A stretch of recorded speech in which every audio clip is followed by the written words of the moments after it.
Welcome to the very first episode of Candor Intelligence Briefing. This show is all about figuring out secret networks and operations which pose a threat to us. We don't steal government files and plaster them all over the internet to get famous. And we are not a leaking organization such as WikiLeaks who published huge datasets without having the expertise or the manpower to really understand them. We are not attached to foundations, rich donors, Russians, or anything of that sort. The approach of this program is not news media, it's not click maximizing, not copying trends, not simply advertising for a political party. I handle topics like an intelligence analyst without the limitations that come with a typical analyst job for the government. I can pick my own cases. I don't get cases and topics assigned to me. And also, my reports don't get buried. Right? They are out there for you to read and to watch. So I'm also not limited in terms of dealing with a specific set of threats. Some people, they work all day on right-wing extremism or left-wing extremism or Islamic extremism, or they do counterintelligence. They hunt for Chinese spies or Russian spies or something of that nature. So I'm not limited in that sense. I can also take suggestions from the audience. What topics you want to see covered? What should I get into? I have a strong background in history. I have reconstructed quite a bit of data about old intelligence networks that still exist. It tells us a lot about the empires and our world today. And this is all completely different than traditional conspiracy media. You can find my book on Amazon about how governments had created and cultivated the genre for various reasons. Of course, it's very easy to learn how to be a conventional conspiracy influencer. These people are not experts and often don't even claim to be experts. Sometimes they do. Yet they still want to talk about the most difficult, most important topics, even though they don't know what they're talking about. And oftentimes they even say they are not. They say they're not experts. So even if an influencer really wants to be honest and not just make money by playing the audience, that sense of honesty is not the same as expertise. These people can believe all sorts of things that are wrong. They can get some stuff, some very simple stuff right, vaguely. And it always feels the same for people, that sense of being right and being righteous. And people believe all sorts of crazy stuff or just wrong stuff, but it always feels the same for them. And of course, these are conflicting ideas, and people start arguing with each other. There could be two people who are very wrong about things, yet they both feel the same sense of being right and righteous. It's very easy to get things wrong, and it's very, very hard to get, to really accurately understand something. If an influencer has not read at least 500 selected quality books about the relevant topics, if this person is not constantly reading, then there is no reason to listen to that person to begin with. You would not undergo surgery led by a fake doctor who has almost no idea about surgery, but simply talks about his honest wish to be a great surgeon. And there's so many influencers nowadays. Besides the obvious entertainment channels, we still get buried under entertainment channels, right? And then these superficial political channels, right? The Democrats, pro-Republican, all this kind of stuff, various ideological entertainment or just advertising for a particular group or party. And then there's these characters. They try to talk about these very important topics because it makes them feel very important and makes them feel very righteous. Guys like Russell Brand. He used to be an entertainer. And we have Candace Owens. She's always been just an activist, and she's now caught in the typical cycle. She fell for traditional conspiracy mythology, turned quite radical, and then she got a lot of backlash and thinks this backlash confirms what she believes. OMG, they're attacking me. I must be correct. And this goes for other people as well. Especially if people get an audience and they have some amount of power over an audience. If they misbehave in any shape or form, it doesn't even have to be related to their activism, right?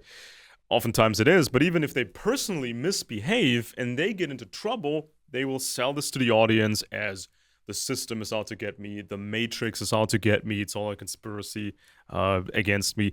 It's very narcissistic oftentimes, but of course not everybody who is, out there looking for an audience and putting on a show, not everybody is a clinical narcissist. You have to understand that. There's narcissistic traits, of course. Some people have a full-blown personality disorder. But in terms of arguing, when people argue with each other, not even about politics, a lot of people, they use kind of a narcissistic style way of arguing. They disregard logic, they disregard facts, they come up with any sort of excuse, and they get very emotional. And they think that by being emotional, that means they must be right, or they feel like the victim constantly. They're not working with the other person, trying to get closer to reality. You get a lot of that. The syndrome of somebody who feels like he or she is a persecuted person, and just everybody's out to get them. Then we got people like Andrew Tate, who has never had an original thought in his life. He's all about money and power. He has nothing original to offer. And people like him, their background is in a big, thick cloud of fog or haze. And you can't really know what they've done. I mean, you can sort of guess the kind of stuff that they've done to make money, exploit people. So you shouldn't really be promoting people that you don't really know, or that you can't really judge. People that are unoriginal to begin with. You don't need more of the same. There's an interesting study paper on Alex Jones on the Eyes of the Republic Substack. Something that I would recommend people to check out. Right, so it's Eyes of the Republic. eyesoftherepublic.substack.com, and this is a very detailed report, but it's very pleasing to read, so it's not like a dry novel. It's about not just Alex Jones and InfoWars, but also these people and platforms that he's collaborating with. So, for example, there's a whole host of organizations that became quite influential over the years, and they're all quoting each other. They're all copying stuff from each other and presenting that stuff, and they have the same guests, or they're connected in many other ways. And this whole situation with what's called alternative media is a very problematic one. It's a very problematic situation. Now, as I've mentioned, traditional conspiracy media is fake. There's a whole host of governments that have tried to use conspiracy media, especially the British Empire, trying to destabilize France, trying to destabilize other competitors such as Germany and Austria, and creating this legend that these tiny little Jewish families took everything over and such, which is complete nonsense, because you had all these established empires for thousands of years, and they had very significant intelligence capabilities. They were not stupid, and they did not get taken over by a small group that lived in ghettos and had no real opportunities, right, to make it big. Jews didn't have a state, they didn't have an empire, they didn't have even a government they could fall back on to create false identities and do all the things that spies would do. The headline is: Evidence Alex Jones and InfoWars are a Russian disinformation warfare system demoralizing Americans. Now, there's many problems with InfoWars and these other platforms, and the Russian ties are just one problem. So this foundation of traditional conspiracy media, this foundation is incredibly silly and false, and this was always the underlying basis of what Alex Jones had been doing. He read a few books from the Birch Society 20, 30 years ago, and that was kind of his idea of an education. And then what Alex Jones did on his radio show was he was quoting, mentioning mainstream news articles, quite a few of them. So he had his people print out stories from the Drudge Report from mainstream media sources, and he would rant about them because they were interesting stories, dealing with surveillance and certain trends, problems with governments. And so by interpreting them in a certain way based on conspiracy media, there was always a twist to these source stories. There was always a kind of a they were always made to fit a certain narrative. And then there was more content, of course, on Alex Jones's website and his radio show.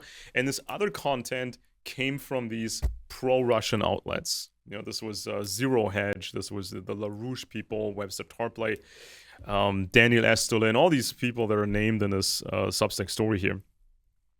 And if people remember that, actually, in the 2000s, even the early 2000s, when Jones really became a thing with his after 9/11, if people remember how it was back then, you had Alex Jones's website, Infowars, and you would check that out maybe on a daily basis or almost on a daily basis. And then you would look at other websites such as Zero Hedge. And maybe you would check out Natural News, and then you would check out a website of Ron Paul or the Ron Paul Institute. Or you would check out Lou Rockwell.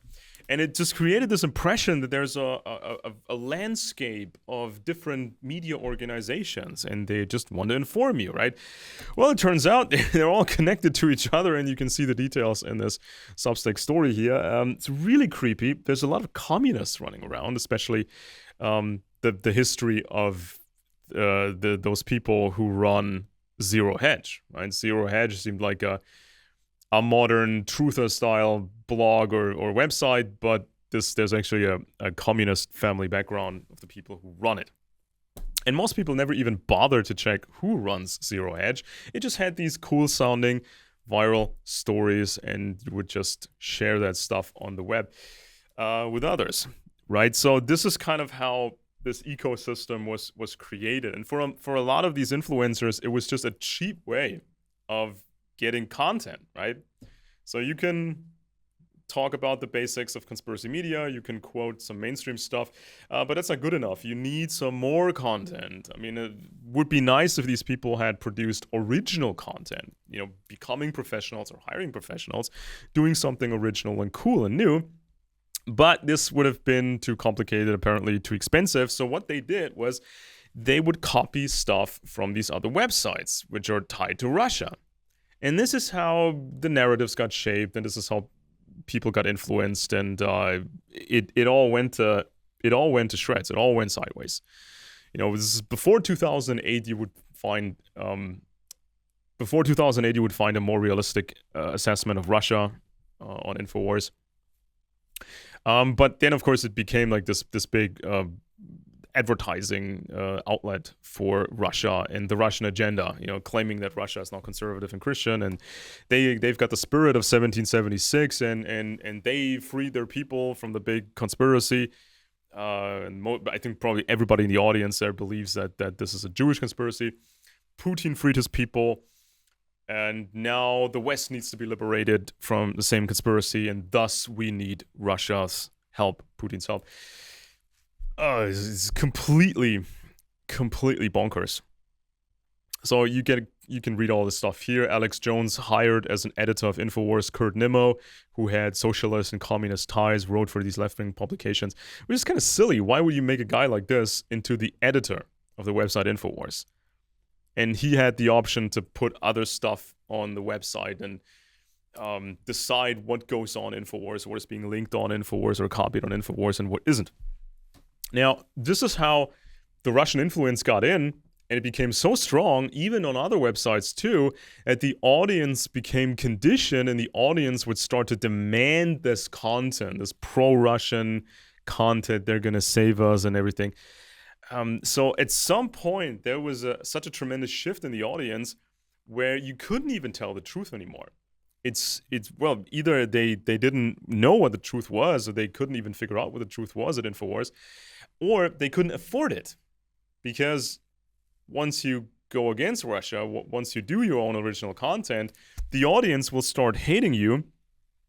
Even your employees will start to have problems with you, and a media company can go down really fast because this is the internet. People can just swipe you or just close your tabs and find somebody else who tells you what you want to hear. That's a huge problem. So you can see all kinds of overlap with RT Russia today. So always the same kind of guests moving back and forth. The LaRouche guys, Tarplay, on and on and on. There's even the Doogie network, and there's also kind of an Iranian network who also want to influence everybody. And there's so many names that you've probably heard before. All these guests or all these people, Michel Chansudowski, Scott Ritter, Posobiec, right, and these characters. And there's some of these other guys, Ray McGovern, right, former CIA guy, Cynthia McKinney, Sean Stone, and all these people. So this is kind of like this weird network of people who just want to tell you things. They just want to tell you things, and this is not really. They're not really giving you a good idea of what is going on. And it creates this sense of being right because, well, InfoWars is saying it, and Russell Brand is saying it, and Andrew Tate is saying it, and everybody's saying it, so it must be true. And it's also this weird mind game of these people saying things, very simple things that are true, like it's terrible, politics is terrible, and people are losing money everywhere, and it's not fair. Too much of this and too little of that, so they can create some sense of credibility through those statements. And then if you quote a lot of mainstream articles like Alex Jones, you can also claim I was right about many things because I quoted from mainstream news articles, which is not that impressive. And then you get this group feeling of we're a force to be reckoned with, and we're right, and we're gonna win, and we got Putin behind us who's gonna save us all. Very, very, very, very dangerous dynamic that has been created and over the years. So it's like the world is more dangerous now because of all this global tension. This big world war that is looming, that could happen at any moment.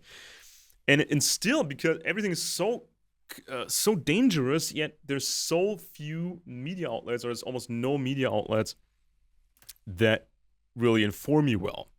There's almost nothing on the web that you can trust. Books, yes, there's many good books that few people ever read. But in terms of media, everything is a big, big disaster. Then we got this story. Russia wants migrants now, Western migrants, conservative migrants. Now, this was in the Russian media, of course, and then people in the West commented on it, like Alex Jones commented on it. Jones posted this on X. Breaking: Putin just dropped a bombshell decree inviting people from across the globe who are fed up with the globalist neoliberal nightmare to seek sanctuary in traditional Russia. Blah, blah, blah. Let them, freedom-loving folks can just go over there and live a better, happier life and whatever in Mother Russia. And this is actually a new law, a new situation. If you share traditional Russian spiritual values and moral values, you can apply for a visa. And you can live and work in Russia. Even if you don't speak any Russian, even if you don't know Russian law, and even if you don't know Russian history. Which is interesting. So it doesn't seem like they're seeking Muslims here because they have enough Muslims already. It's quite a lot of Muslims in Russia. And they don't want Asians as of yet. Maybe they will have a lot of Chinese in the future because Russia and China are obviously very, very much linked together. Russia and China are basically one thing, and that's been a secret for a long time. Yeah, so they want these Westerners, but who's gonna go over there? Because they're lacking in men, mostly young men. They don't have enough soldiers. They don't have enough workers, so they want Westerners. So who's gonna go over there? Who in his right mind is gonna go over to Russia? It's gonna be broke people. It's gonna be people who had run-ins with the law, who probably through activism, political activism, maybe even because of Russian propaganda. Those kind of people. They've gotten into trouble multiple times. They maybe had some prison time. They had several convictions, and just they're getting afraid what's going to happen if they get caught again with something. They're going to go to prison for a long time.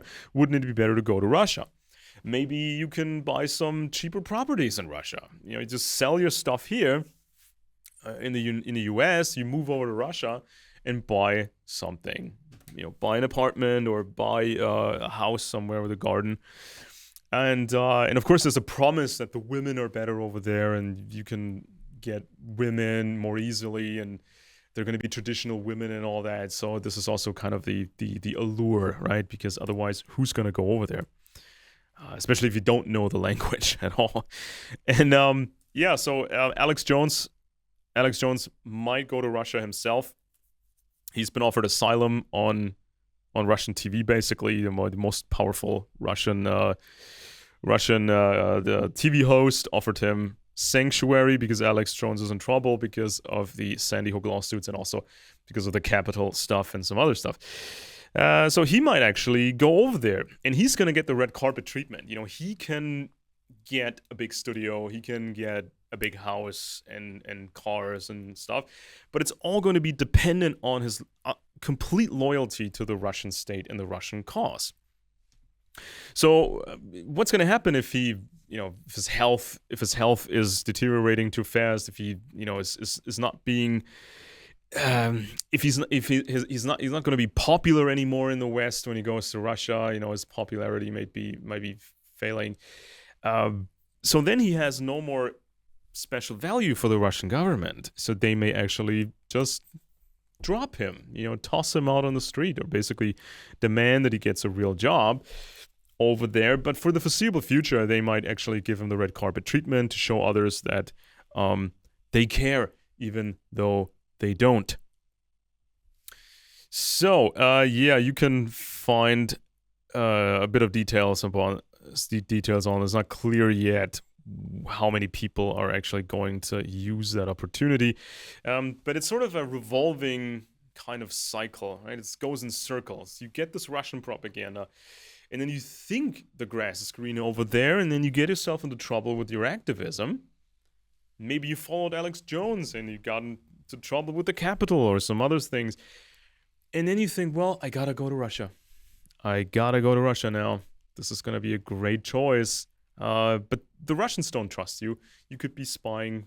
You could be crazy, unstable.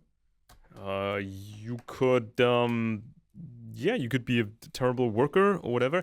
Or you could create problems over there when you do activism over there. So when you go over, you're not just a regular peasant serf subject. You're even lower than the average Russian citizen. You're ranking actually lower. There's no protection for you. So if you go there, it's on you. And if you get out again and you actually get to leave and get back home, then your government, your former government, where you originally came from, will not trust you because you spend time over there. So there's like an easy way to ruin your life. This is now a standing offer for people in the West. Okay, so there's something really important you have to understand here when we're talking about Russians and the right wing and the left wing. Okay, and it's this. How the left stole almost all ideas from the right. Okay, so leftists in the East and West have copied all sorts of core elements of classic right-wing empires and pretended in their marketing to be different and new. So, for example, we got suppressing nationalism and using multiculturalism. So even the formal rejection of nationalism and the use of multiculturalism among the left was not a break with the past. The Roman Empire, the Roman Empire can be described as a multicultural regime due to the vast extent of its territory and the diverse range of cultures and peoples it encompassed within its borders. The empire spanned 3 continents and incorporated numerous religions, regions, and societies, each with its own distinct traditions, languages, and customs. Roman society was characterized by its ability to absorb and assimilate diverse cultures. So, in short, the Roman leadership did not care what you looked like and what religion you practiced. They demanded loyalty, and every group was under surveillance. So, accordingly, communism doesn't care what you look like. And the European Union doesn't really care what you look like as long as you stay loyal. In the Cold War, different countries were specifically allowed and encouraged to maintain some traditional elements like East Germany or North Korea. Even communist China didn't forget about the old Han Empire, so they always cultivated a little nationalism. Just a little bit here and a little bit there, because it made things easier for the communists, right? And so they became more flexible, of course, in recent years, because they want to talk to different people in the world, connect with them. So China is moving into a hybrid ideological system on the surface, right? Because at the core, it's just baseline imperialism. But if they pretend to have a nationalist element, a stronger nationalist current, they can then talk to nationalists in all around the world. And also, the Islamic Caliphate absorbed different peoples and cultures. Older religions influenced Islam, and then Islam forcefully recruited new members who were Persians, Turks, and Africans. So the Muslims didn't care what you look like. They don't care. It was important to the leadership to curb most of the old nationalism of conquered territories, but not all of it. Powerful Arab clans may think they are the better Muslims because they trace their history back to the times of the Prophet Muhammad, but ultimately, Muslims do not care what you look like.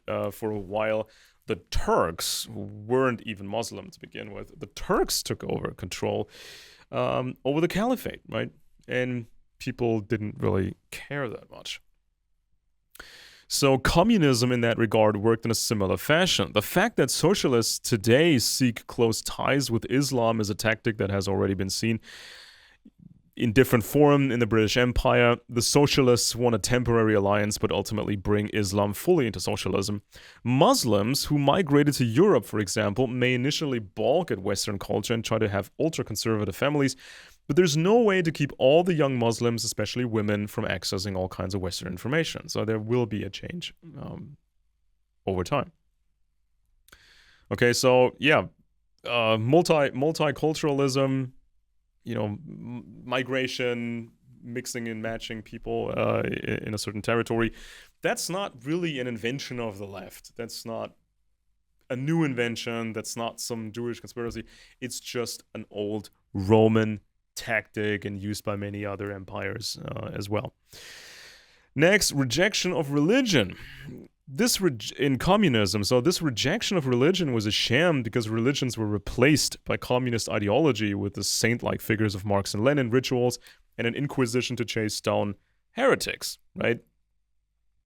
So, so this was just replacing traditional religion with a new religion, which has kind of had all the same elements. And also, over time, socialism got into different religions and saying Christianity is really, Christianity is supposedly really socialist because of sharing and all that. So they try that as well. They also claim that socialism is compatible with Islam, right? So you also get that. Not really a new concept at all. Then, exploitation of workers and peasants in communism. This was copied straight from medieval serfdom. In socialism, the fields were owned by the collective society on paper, not by aristocrats, but the party was the new aristocracy and made all the decisions. The peasants had to work every day and could not change anything significant about their situation. Next, basic imperialist structure. The USSR was very Roman in principle. A large territory was ruled with an iron fist and expanded by force whenever possible. And then we got controlled pseudo-capitalism. The British already had fake capitalist structures like the East India Company and used intelligence to build and run all major corporations. The modern Chinese communists copied this to a large degree. And a more recent thing is in left-wing circles. A more recent thing is population reduction. So this was already a big deal among the British elites in the later 1800s and the 1900s. This was also a big deal for the powerful Americans. Eugenics was run by white, powerful, often aristocratic men. But today's left wants to create a world system and desperately needs the reproduction rates in Western societies to be very low. They also need other countries to have a low reproduction rate.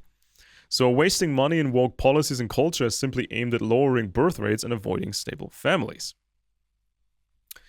And so the left, especially the Democrats, copied the Republicans when it comes to these structures, these cadre schools to create new politicians and candidates and train everybody, and they also have their sugar daddies and sugar mommies.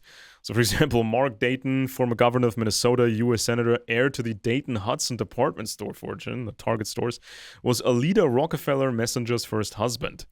Messenger is also the sister of former West Virginia governor and U.S. Senator Jay Rockefeller, Democrat. This is kind of like how they copied stuff from the Republicans. So everybody just settles for standard imperial techniques. And Democrats and Republicans alike have cooperated with the USSR, the later Russian Empire, and Communist China. Right-wingers and left-wingers have used security and economic arguments to create a world system preferable to a world war and endless costly competition. So these imperial techniques are so successful that every country, every system ends up like this if you don't really understand it and don't take appropriate countermeasures. So you won't get rid of the problems caused by powerful left-wing groups by simply blindly following right-wing or far-right groups. So if you follow classic right-wing elites, they will simply decide what is best for them, not for you. If it is more beneficial to them to have significant migration, then they have migration. If it benefits them that you are poor, then you will be poor. If they want to weaken family structures, they will do that. If they want to reduce birth rates, they will do that.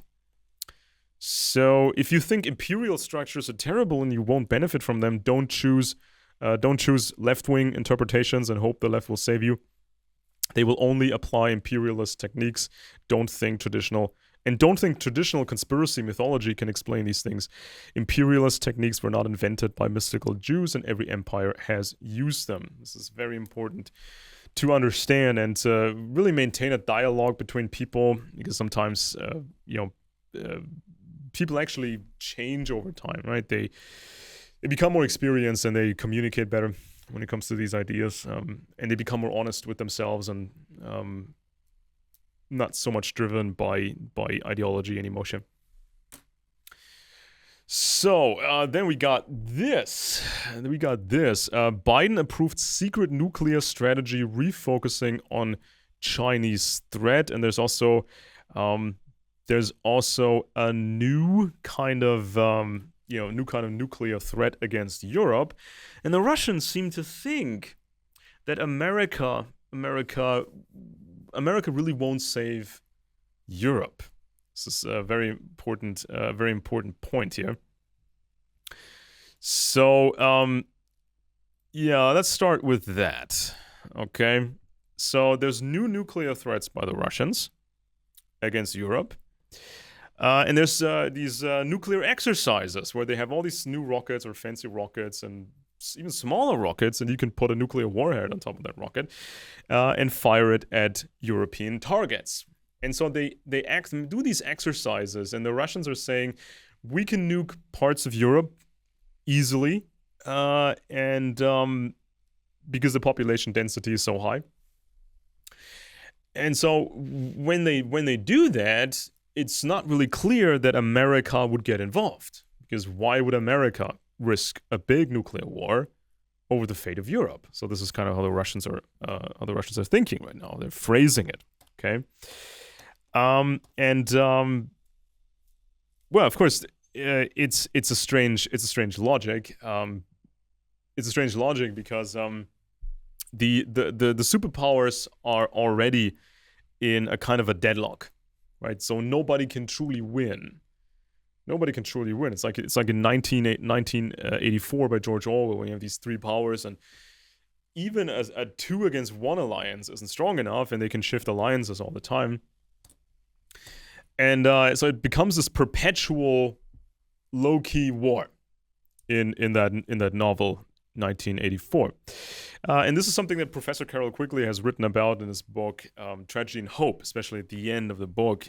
He talks about an involuntary cartel of superpowers, let's call it that. So where it's becomes pointless to truly fight each other, especially with nuclear weapons and biological weapons and chemical weapons, because it's awful. You know, it's like you can't really win a war like this with acceptable losses, right? So it's kind of a deadlock. He described it as such, and he insinuated that these superpowers may actually have a proxy war every now and then, you know, to just keep up the facade, keep up the appearances, and scare the rest of the world. Because ultimately, what these superpowers don't want is normal countries, other countries to become powerful, right? Because if other countries get more weapons of mass destruction, you know, better, more nuclear weapons, biological weapons, chemical weapons, it becomes such an equalizing factor that nobody can then use this stuff anymore. And so there's no more real way to maintain a power structure or to maintain the traditional power structure. So now you have to deal with all these other countries, and it just becomes a different situation, right? So this is something you have to keep in mind when we talk about these things. And in my books on Amazon, you can find a lot more about the superpowers and the possibility of an implicit or an explicit cartel, because there may already be a secret cartel, there may be one in the future, or maybe one is being formed right now. So this is kind of like a situation here where the French have some nuclear weapons, the British have some nuclear weapons, the carrier systems are not that many and not that good. And so without the Americans, we can't really protect ourselves. And so the Russians think America will abandon Europe. But will they really? I mean, this has been done before, right? This was, you know, World War I or pre-World War I, and this was pre-World War II. America had this passive marketing, you know, they wouldn't get involved. And of course, they got involved very decisively. And they could outproduce everybody else, especially in World War II. So this may be another situation like this where the Europeans may seem weaker than they really are, and the NATO alliance seems a lot weaker than it truly is.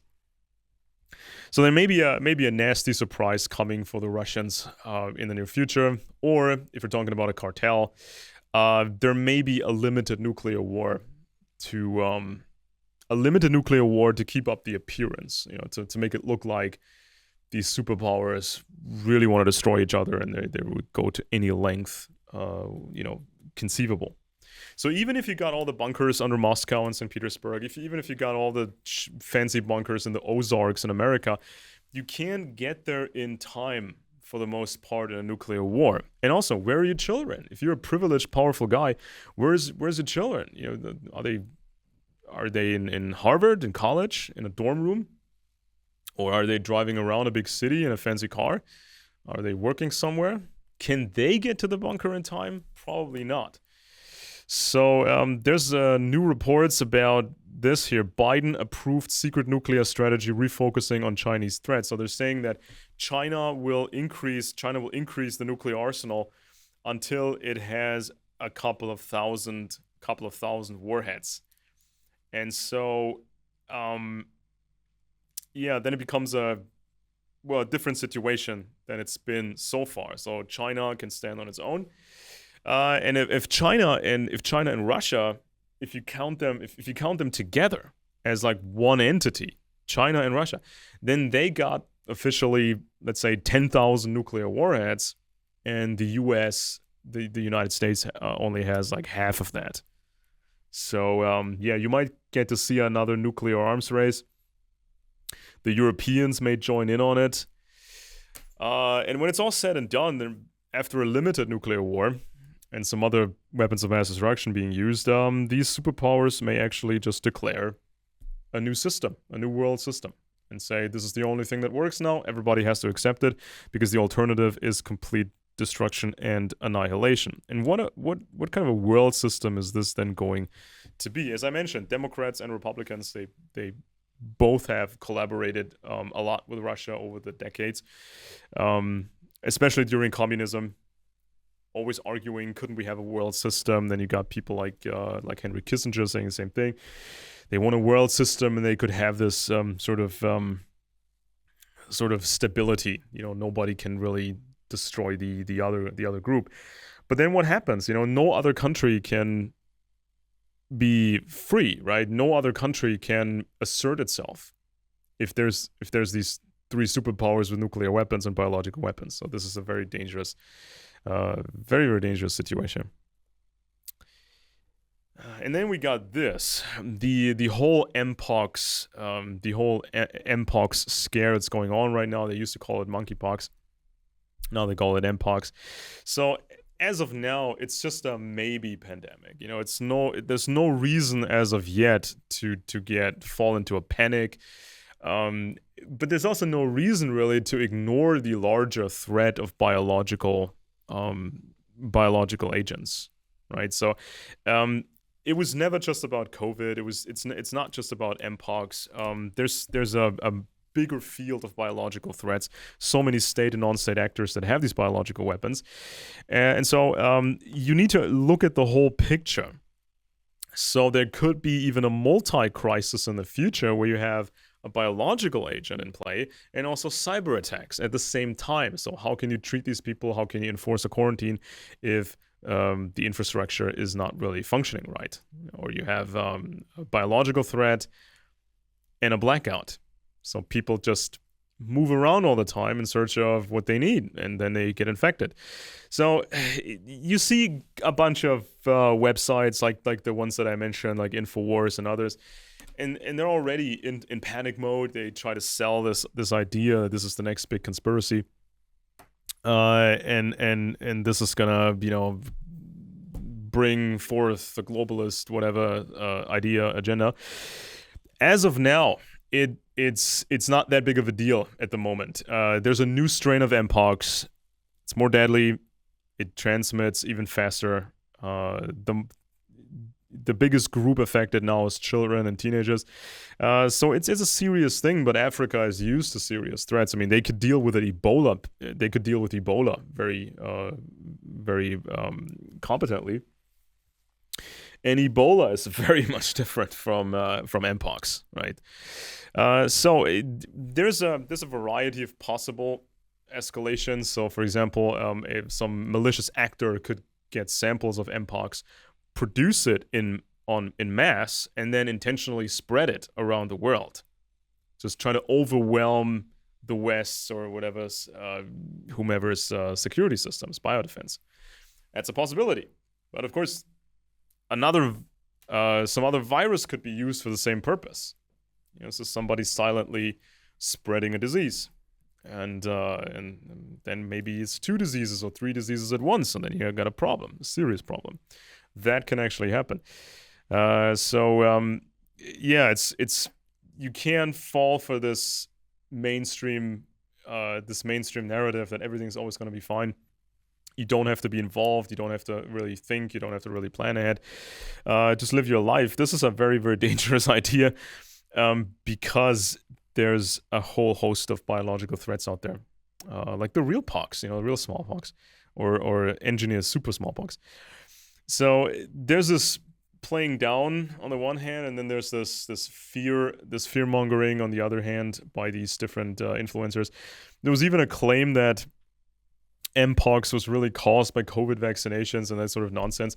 And then they quote this German doctor and I know that guy, and they say, well, it's a German doctor and he says it, so it must be true, right? No, it's not.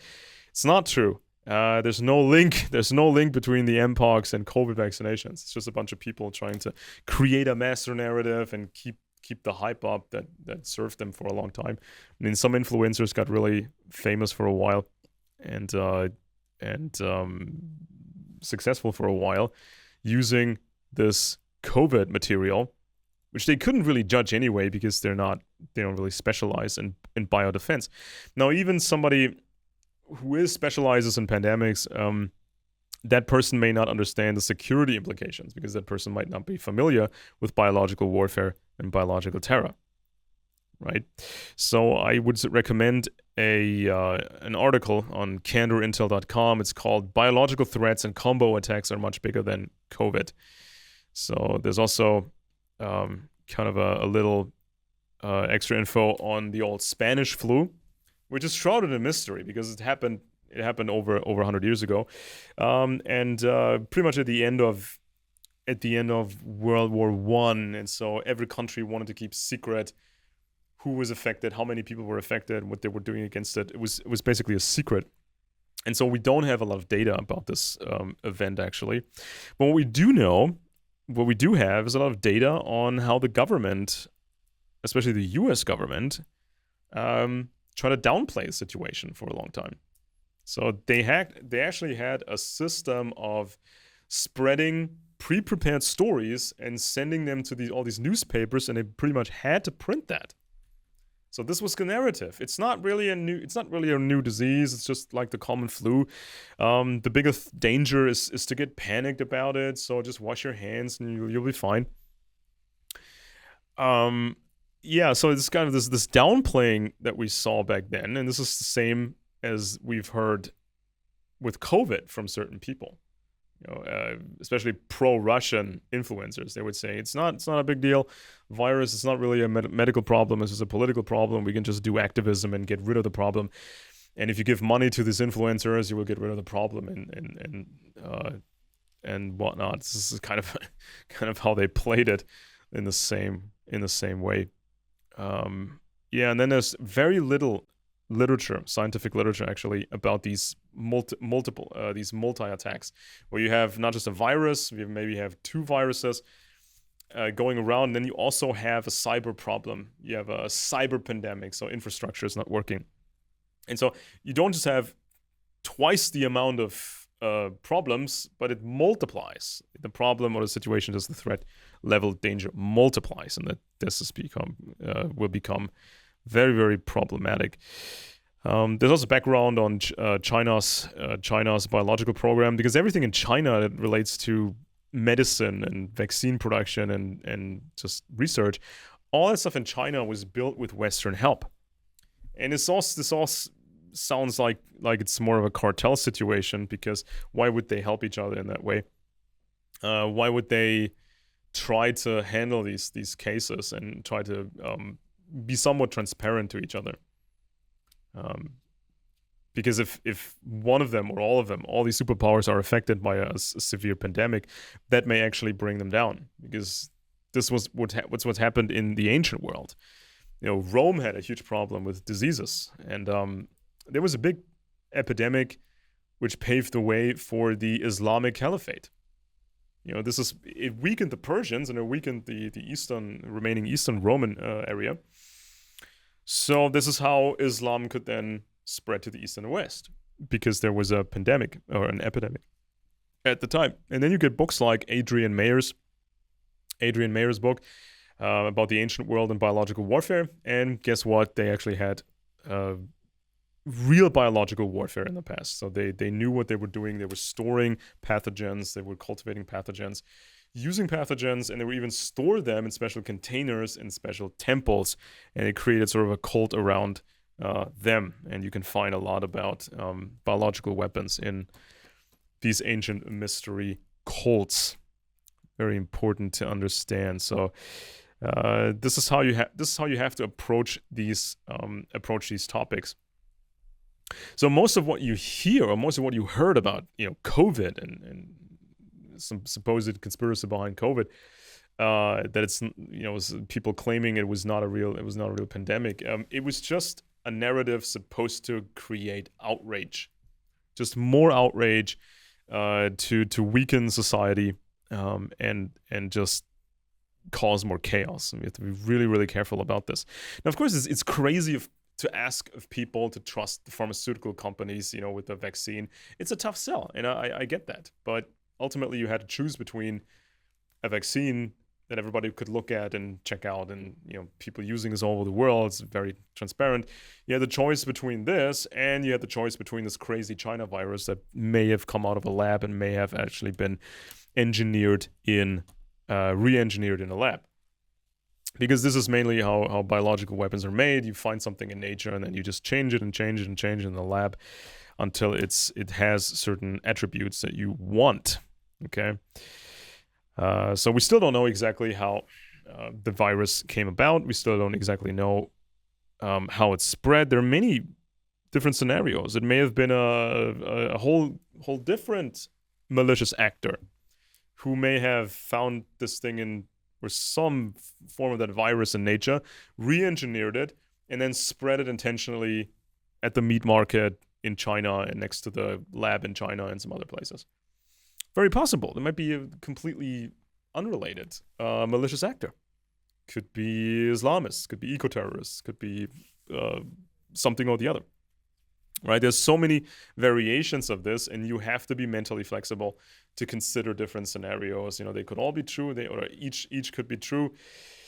They have different degrees of probability and likelihood, and you have to constantly update your scenarios and what the percentages you would assign in terms of probability. This is how it's done. Right? And it's really self-serving for influencers to claim they can talk away a pandemic. They can talk away the problem. They can just make it disappear just by talking and receiving money for that fact. So MPox may be a big nothing ultimately for the rest of the world. I mean, it could remain a local problem, and you will never ever hear from MPox again. Maybe there's going to be a new variant. It's going to be a problem, and we don't know who created this variant or how this variant came about.